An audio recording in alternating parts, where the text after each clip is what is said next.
Schön, dass ihr eingeschaltet habt. Letztes Video für die heutige Schlachtnacht. Unser nächster Kandidat ist der BMW E36. Moment. 328i Touring mit M-Paket. Ne? M-Paket heißt ja, der hat nur die Optik eines M, ist aber keiner. Also motortechnisch gesehen. Hat halt nur die Optik. Ne? Felgen, Leisten, Stoßstangen und so weiter und so weiter. Wahrscheinlich auch eine Innenausstattung nicht. Lenkrad auch nicht. Ja. Er kam jetzt hier auf den Schrott, also Hersteller des Otto-Modelle. Er kam jetzt hier auf den Schrott, weil einer wahrscheinlich mit dem Finger in die Heckscheibe reingepackt hat und ein fettes Loch reingerissen hat. Das ist der Grund, warum der jetzt hier auf den Schrottplatz gekommen ist und demontiert wird. Wie gesagt, Hersteller ist Otto, Ottomobile. Und es ist die Nummer 2896 von 4000. 4000 hört sich erstmal wenig an, ist es aber nicht. 4000 ist eigentlich verdammt viel. Und wir kennen Otto, das heißt, in spätestens 2-3 Jahren wird es eine neue Farbe geben und alles wieder bei Null anfangen. Wobei Otto-Modelle in letzter Zeit ja eigentlich immer nur einen Weg kennen und das ist nach oben. Selbst so blöde Nischenautos, die kaum ein Mensch kennt, selbst die nehmen astronomische Preise an. Ich weiß aber nicht, wieso eigentlich. Weil, ich sage euch ganz ehrlich, qualitätsmäßig sind sie jetzt nicht der Kracher, ne? Meistens fehlen die Gurte, die haben viele Verarbeitungsfehler. Und ja, die sind eigentlich im Prinzip nicht so besonders. So, ich bin mal gespannt, was für Macken oder was für Schönheitsfehler wir hier bei diesem Modell finden. Weil viele Otto-Modelle haben immer noch so ein paar Schwierigkeiten. Qualitätsprobleme. Bin mal gespannt, ob der Gurte hat. Na, sieht nicht so aus. Ja, das ist ein leidiges Thema bei mir mit den Gurten. Und ich werde es auch nicht aufgeben, bis der letzte Hersteller das endlich mal umsetzt. Material ist Resin, das heißt, es geht nichts auf. Und bei einem Resin-Modellauto empfehle ich immer, alle leicht abbrechbaren Teile, Scheibenwischer, Spiegel, Dachrelinge, Heckscheibenwischer, Antennen und bla bla bla, erstmal abzumachen, bevor ihr den öffnet. Weil, leicht zerbrechlich halt, ne?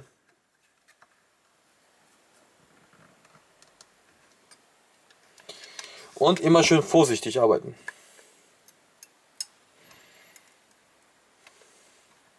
Boah, knapp an meinem Lieblingsfinger vorbei.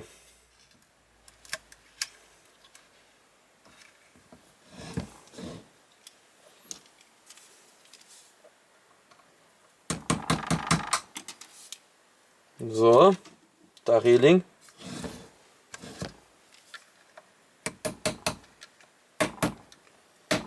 Na komm jetzt, mein Gott. Der eine ging ja auch schon fast wieder alleine ab, dann sollst du auch.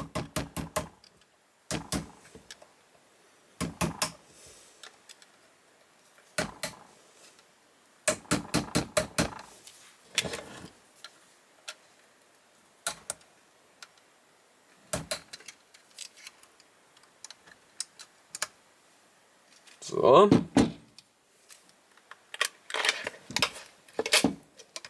Heckscheibe ist ja eh Schrott. Weg damit. Die Scheiben sind immer noch dünnes Plastik. Also ein bisschen dickere Folie, sage ich jetzt mal. Türgriffe kann man nicht demontieren. Ja, wir müssen uns hier langsam vortesten. Also ich zerlege einen E36 von Otto jetzt zum ersten Mal als Touring. Das Coupé und so alles habe ich schon ein paar Mal zerlegt. Das Cabrio auch. Aber mit dem M-Paket, also exakt dieses Modellauto, zerlege ich gerade zum ersten Mal.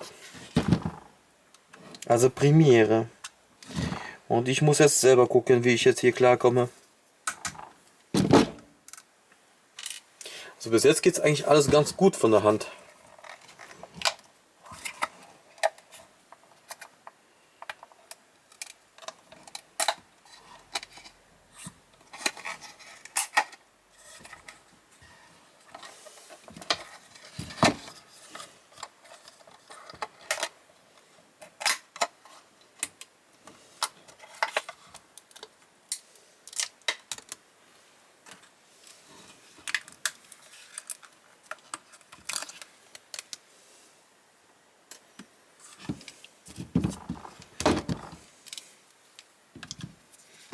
Tut mir leid, wenn ich jetzt gerade nicht so viel rede, aber ich muss jetzt aufpassen, weil wenn ich jetzt hier was kaputt mache, gehen mir auch ziemlich viel Geld flöten.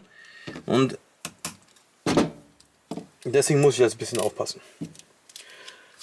So, hier komme ich nicht dran. Komme ich auch nicht dran. Das heißt gleich von innen. Nummernschilder. Ich weiß jetzt schon, dass diese Nummernschilder, wenn die sobald online gehen, schon verkauft sind. Weil momentan ist ein riesen Hype bei mir mit Nummernschildern. Und die gehen halt schnell weg. Aktuell. Also das jetzt zerlegt er sich eigentlich relativ einfach. Ohne nennenswerten Gegenwehr. Nichts ist kaputt gegangen bis jetzt. Alles tutti. Oh, hier sehe ich ja auch ersten Verarbeitungsfehler. Da seht ihr das Blaue im Rücklicht. Da ist ein bisschen Farbe drüber gewandert. Gut, aber das ist ja Pillepalle.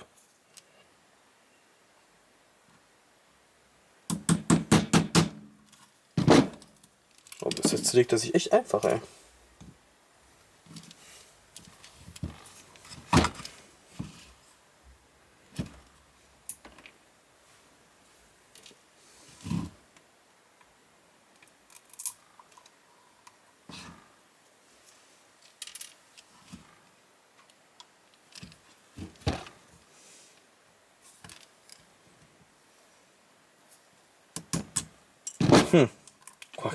Fast gar keine Gegenwehr, ne?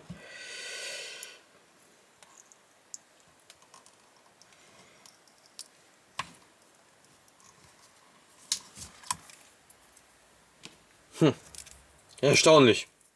Erstaunlich. Jedes Mal, wenn das so einfach geht wie jetzt, kommt das Schlimme immer am Ende. Das ist so meine Berufserfahrung inzwischen. Dann wird sich bestimmt gleich die Innenausstattung um Leben und Tod kämpfen. Wobei ich die Befürchtung habe, dass Otto die Innenausstattung an den Unterboden dran geklebt hat.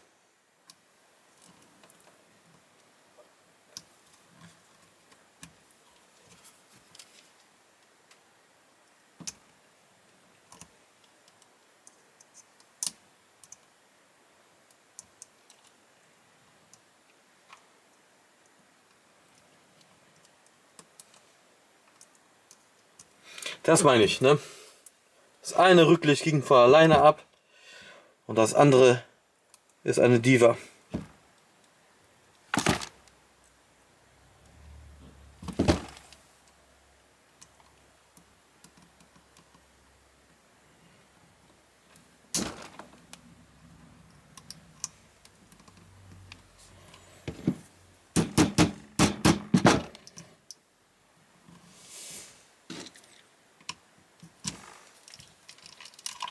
Warum war warum war dieser Scheinwerfer jetzt so eine Zicke?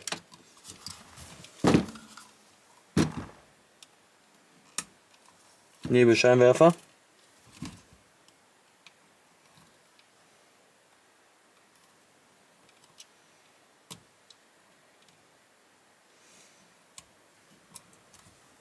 So.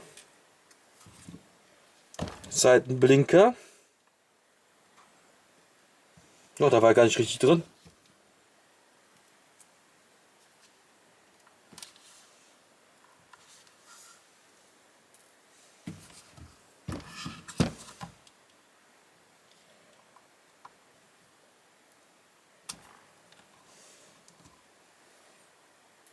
So.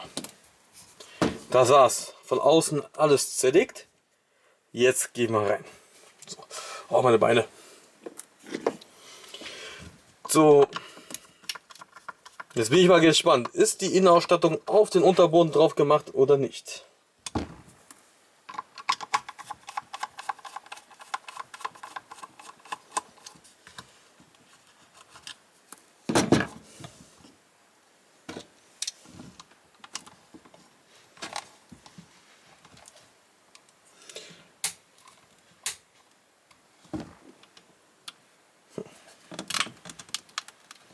Schon mal sehr viel Heißkleber.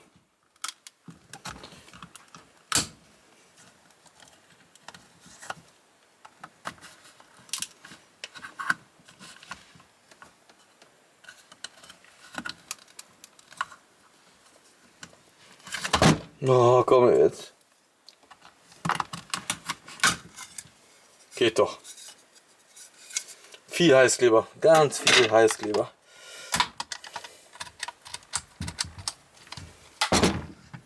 Guck mal, wie viel Heißkleber, ne? Ja, die Felgen, typisch M-mäßig, ne? Nichts Besonderes jetzt. Sind jetzt nicht so meine Favoriten, aber mein Gott.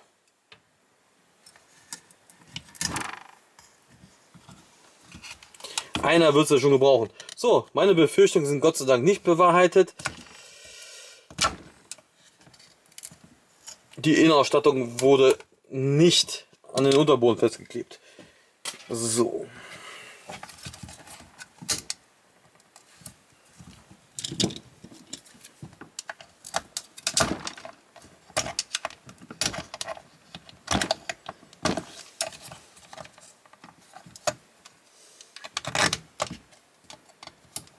Na komm jetzt.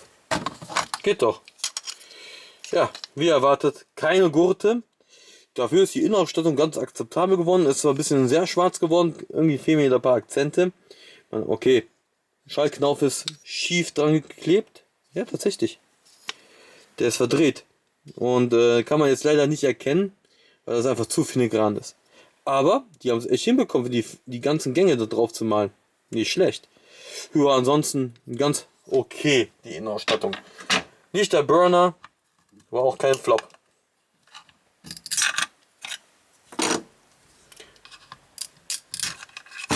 TV-Kleidung komplett in schwarz, alle farblichen Akzente weggelassen.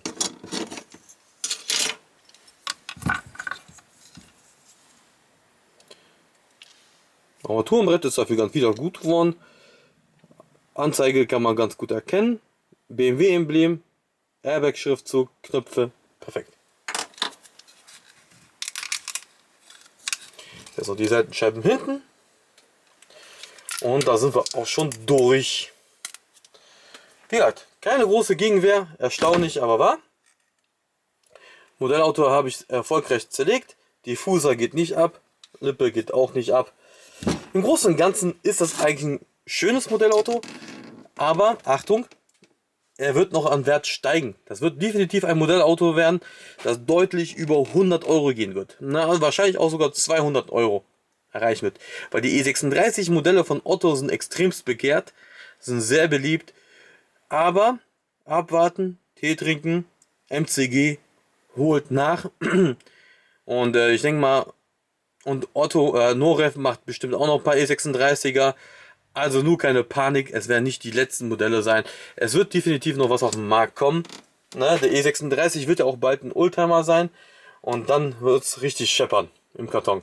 So, Dankeschön, danke fürs Zugucken. Wollt ihr noch mehr Modelle sehen, wie die zerlegt werden? Wollt ihr noch mehr Hintergrundleben erfahren von einem Modellauto-Schrottplatz? Und so weiter und so fort. Dann abonniert mich, liked mich, was auch immer. Folgt mich bei Instagram, Facebook und natürlich auf YouTube. So, Dankeschön. Ich hoffe, es hat euch Spaß gemacht. Bis demnächst.